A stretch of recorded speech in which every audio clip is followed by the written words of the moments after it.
আসসালামু আলাইকুম। তো বিশাল বড় একটা ফাটাফাটি বৃষ্টি হয়েছে। তো বৃষ্টি হওয়ার পরে অনেক পরেই যাচ্ছে এই যে বলবাটে নিয়ে ওকে যে ওরা আছে যেতেছি পুঁটি মাছ ধরার লাগিয়া। দেখা যাক পাই কিনা, পাইলে আপনাদেরকে দেখানোর চেষ্টা করব, না পাইলে তো নাই। তো আমরা যেতেছি অনেক পরেই, তখন গুড়ি গুড়ি বৃষ্টি নামতেছিল, যার কারণে যায় নাই।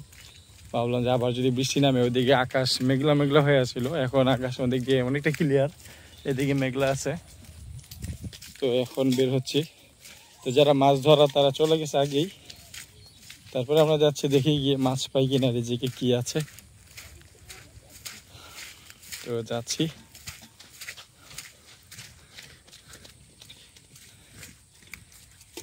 বৃষ্টিতে খেতে পানি উঠে গেছে, ভালোই লাগে বৃষ্টির পরে এবং বৃষ্টির আগের মুহূর্তটা। কেউ মাছ টাছ আসেনি? নাই, আগে যেই মাছ পাওয়া যেত সেই মাছ এখন আর পাওয়া যায় না। আগে এরকম একটু বৃষ্টি নামলে ক্ষেতের থেকে নামতো ইচ্ছা মতন ট্যাংরা পুঁটি, লাফায় লাফায় মনে হয় নামতো। অ্যান্ড সেই ট্যাংরা মাছ এখন আর দেখি না আমি, খুব কম দেখা যায় ট্যাংরা মাছগুলা।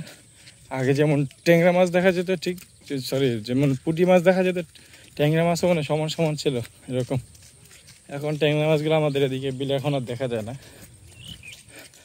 এর কি কারণ হতে পারে কেউ যদি জানেন কমেন্টে জানাবেন। আর সেই সাথে রিং জাল তো আছেই, রিং জাল ছোট বড় সব মাছ, সব ধরনের মাছই ওইটার ভিতরে আটকে থাকে, পোনা মাছ পর্যন্ত ওইটার ভিতরে ঢুকে আটকে থাকে। এই হচ্ছে অবস্থা।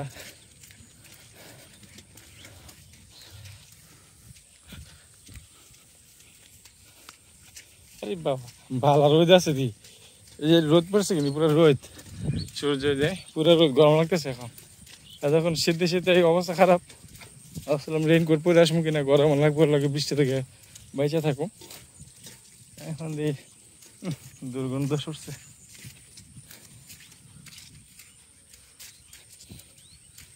এই হচ্ছে অবস্থা।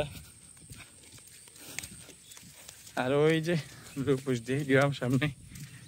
তো ভিডিওটা এই পর্যন্ত। ওইদিকে এই যে এখান থেকে বোঝা যায় পূর্ব দিকে এখনো অন্ধকার হয়েছে, ওই দিক থেকে মেঘে ডাকতেছে পূর্ব দিক থেকে। আর এখানে এই যে দোতলা বাড়িটা মাশাআল্লাহ অনেক সুন্দর লাগে। অনেক দিন ধরে চিন্তা করতেছি যে যাবো বাড়িটা গিয়ে কাছ থেকে একটু দেখুন, যাওয়া হয় না। যে মেঘে ডাকতেছে শুনতেছেন হয়তো, হেডফোন যদি ইউজ করেন তাহলে হয়তো শুনতে পাবেন। এই মেঘটা দিন বলা যায় না, এই আছে এখন আধা ঘন্টার মধ্যে ঝড় তুফান ইচ্ছা মতো। তো ভিডিওটি এই পর্যন্তই। আসসালামু আলাইকুম।